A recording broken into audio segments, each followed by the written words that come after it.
ఈరోజు మనందరి ఫేవరెట్ సీరియల్లో ఏం జరిగిందో తెలుసా? రామచంద్రయ్యని కన్విన్స్ చేసే ప్రయత్నం చేసింది మన హీరోయిన్ రాధ.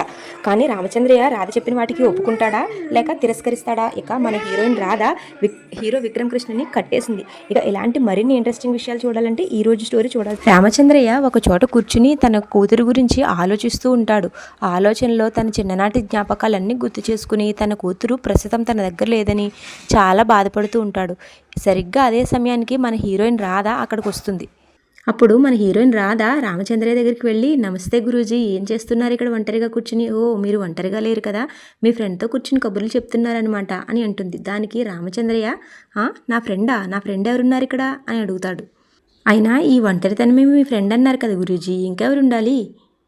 మీరు ఒంటరితనం అనే ఫ్రెండ్తో చాలా టైం గడుపుతూ ఉంటారు కదా, ఆ ఫ్రెండ్ గురించే చెప్తున్నాను. బహుశా ఆ ఫ్రెండ్ తర్వాత ఈ ఫ్రెండ్తోనే ఎక్కువసేపు మీరు కలిసి ఉంటారు కదా అని అంటుంది రాధ రామచంద్రయ్యతో. అప్పుడు తన సంతోషాన్ని కూడా రాధ రామచంద్రయ్యకి చెప్తూ ఉంటుంది. గురూజీ, నేను ఈరోజు చాలా సంతోషంగా ఉన్నాను. ఎందుకో తెలుసా? నా మీద పడ్డ నింద మీ మేనల్లుడు చెరిపేశాడు. ఒక ఆడపిల్లపై వినపడ్డ నింద చెరపడానికి ఎంత కష్టపడాలో, ఆ ఆడపిల్ల ఎంత బాధపడుతుందో మీకు తెలుసు కదా గురూజీ. నేనేంటో, నా స్థాయి ఏంటో, నా అర్హత ఏంటో అన్నీ తెలిసేలా చేశారు కదా మీ మేనల్లుడు ఇంట్లో వాళ్లకు.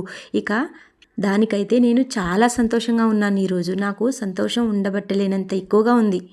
ఇలాంటి సమయంలో మా నాన్నతో ఇలాంటి సంతోషాలన్నీ పంచుకుంటూ ఉండేదాన్ని. ప్రస్తుతానికి మా నాన్న అయితే నా దగ్గర లేరు, మీరు నా దగ్గరే ఉన్నారు కదా, మీతో పంచుకుందాము అనుకుంటున్నాను. చెప్పండి గురూజీ, మిమ్మల్ని నేను నా నాన్న అనుకుని నా సంతోషాన్ని మీతో పంచుకోవచ్చా అని అడుగుతుంది మన హీరోయిన్ రాధ రామచంద్రయ్యను. రాధ అన్న మాటలకు రామచంద్రయ్య అలా చూస్తూ రాధ వైపు చూస్తూ ఉండిపోతాడు. అప్పుడే మన హీరోయిన్ రాధ రామచంద్రయ్యతో ఇలా అంటుంది. ఏంటి అలా చూస్తున్నారు? మీరు నాకు తండ్రితో సమానం కదా, మీరు నాకు తండ్రి సమానులే, అందుకని మీతో నా ఆనందాన్ని పంచుకుందాం అనుకుంటున్నాను అని చెప్తుంది. ఇప్పుడు నా సంతోషాన్ని పక్కన పెట్టి మీరు కూడా సంతోషించే విషయం ఒకటి చెప్పనా గురూజీ మీకు? మీ మేనల్లుడు ఉన్నాడే, కొంచెం తింగరోళ్ళలాగా ఇంకా తిక్కలోళ్ళలాగా కనిపిస్తాడు, కానీ మంచోడే. తాడి చెట్టు పెరిగినంతలా పెరిగాడు, కానీ బ్రెయిన్ అయితే పెరగలేదని అనుకున్నాను ఇన్ని రోజులు. కానీ పర్వాలేదు, కొంచెం చీమంత బ్రెయిన్ కూడా బాగానే ఉంది తనకి. పోలీసోడు కదా, గుండె రాతిబారిపోయి ఉంటుంది అనుకున్నాను, కానీ ఈరోజే తెలిసింది ఆ గుండెలో కూడా కొంచెం చీమంత సెంటిమెంటు ఇంకా జాలి దయ లాంటివి కూడా ఉన్నాయని తెలుసుకున్నాను. తర్వాత ఇంకా మన హీరోయిన్ రాధ, చూడ్డానికి మీ మేనల్లుడు కొంచెం విలన్లా ఉన్నా అని అంటుంది. దానికి రామచంద్రయ్యకు కోపం వస్తుంది. ఏయ్, నువ్వు నా మేనల్లుడిని తిడుతున్నావా లేక పొగుడుతున్నావా అని ఆయన అడుగుతాడు మన హీరోయిన్ రాధని. దానికి రాధ, నేను రెండు బ్యాలెన్సింగ్గా బాగానే చెప్తున్నాను కదా గురూజీ అని అంటుంది అమాయకంగా. అప్పుడు రామచంద్రయ్య మన హీరోయిన్ రాధతో ఇలా అంటాడు. వద్దు, నా మేనల్లుడి గురించి మరీ అంత చులకనగా మాట్లాడవలసిన అవసరం లేదు, వాడు నా ట్రైనింగ్లో పెరిగిన వాడు అని తన గురించి చెప్తూ ఉంటాడు. ఇక్కడే మన రాధ, ఆహా, అంత సీన్ ఉందన్నమాట అని అనుకుంటుంది మనసులో. అప్పుడు రామచంద్ర ఇలా అంటాడు, నన్ను ఆదర్శంగా తీసుకుని పెరిగాడు వాడు. తరువాత ఇంకా విక్రమ్ కృష్ణ గురించి చాలానే చెప్తూ ఉంటాడు గొప్పలు మన రామచంద్రయ్య. దీనికి రాధ నవ్వుతుంది. నవ్వినందుకు రాధని కూడా తిట్టి, నా మేనల్లుడు చాలా మంచివాడు, ఇంకెప్పుడు నా మేనల్లుడిని అలా అనుకొని తీయగా మందలిస్తాడు మన హీరోయిన్ రాధని. తరువాత మన హీరోయిన్ రాధ రామచంద్రయ్యకు, సారీ, నన్ను క్షమించండి గురూజీ, మీ మేనల్లుడు అన్నందుకు మీకు చాలా కోపం వచ్చింది కదా, నన్ను క్షమించండి అని గుంజేళ్ళు కూడా తీస్తుంది. తరువాత రాధ రామచంద్రయ్యతో ఎలా అంటుంది, కోపం తగ్గిందా గురూజీ మీకు? అదే, నేను ప్రియ ఉండవలసిన స్థానంలో నేనున్నాను కదా, దానికి మీకు కోపం తగ్గిందని అనుకుంటున్నాను అని అడుగుతుంది. అయినా మీకు మనసులో మా పైన కోపం పోయింది, కానీ మీరు వాళ్ళ వైపు ఉన్నారు కాబట్టి మా మీద కోపం నటిస్తూ ఉన్నారు మీరు.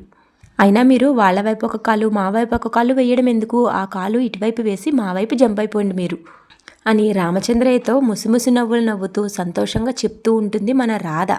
దానికి రామచంద్రయ్యకి కోపం వస్తుంది. ఇక్కడే మన హీరోయిన్ రాధకు అనుకోని షాక్ ఎదురవుతుంది. ఆ విషయంలో మిమ్మల్ని క్షమించడం, మీ వైపు రావడం ఎప్పటికీ జరగదు, ఎందుకంటే మీరిద్దరూ పెళ్లి చేసుకోవడం వల్లే ఈ ఇంట్లో ఇన్ని గొడవలు ఇంకా సమస్యలు మొదలయ్యాయి. మిమ్మల్ని ప్రేమించి పెళ్లి చేసుకోవడం తప్పు అని అనట్లేదు నేను, కానీ సరైన విధంగా సరైన దారిని మీరు ఎంచుకోలేదు. ఎప్పుడైనా ప్రేమించుకోవడానికి ఇద్దరు మనుషులు చాలేమో, కానీ పెళ్లి చేసుకోవడానికి మాత్రం రెండు కుటుంబాలు ఖచ్చితంగా కావాలి. కానీ మీరు మీకు నచ్చినట్టుగా పెళ్లి చేసుకున్నారు. మీ పెళ్లి వల్ల సునంద వాళ్ళు ఎన్ని మాటలు పడుతున్నారో మీరు చూస్తూనే ఉన్నారు కదా. మీరు చేసిన తప్పుకి నా చెల్లెలు ఇంకా నా బావగారు శిక్ష అనిపిస్తుంటే నాకు ఎంత బాధగా ఉంటుందో నువ్వు అర్థం చేసుకోగలవా?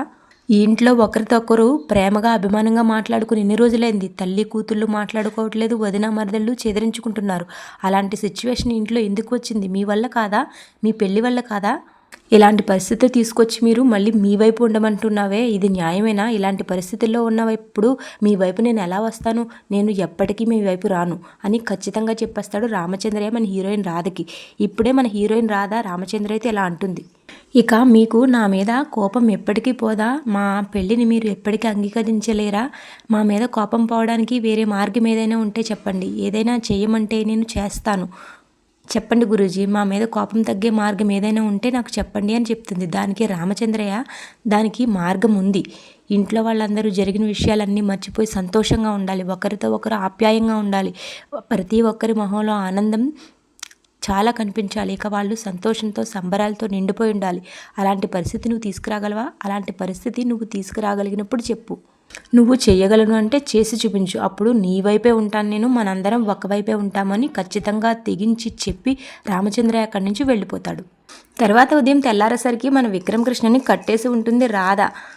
ఇక రేపటి ఎపిసోడ్ కూడా చెప్తాను వినండి.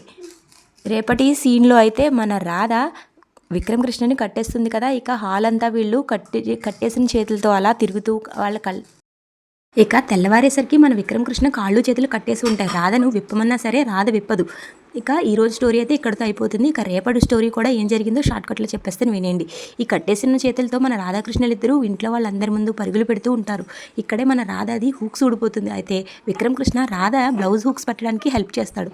ఇక వీళ్ళు అదంతా చూసి ఇంట్లో వాళ్ళందరూ కుళ్ళిపోతూ ఉంటారు.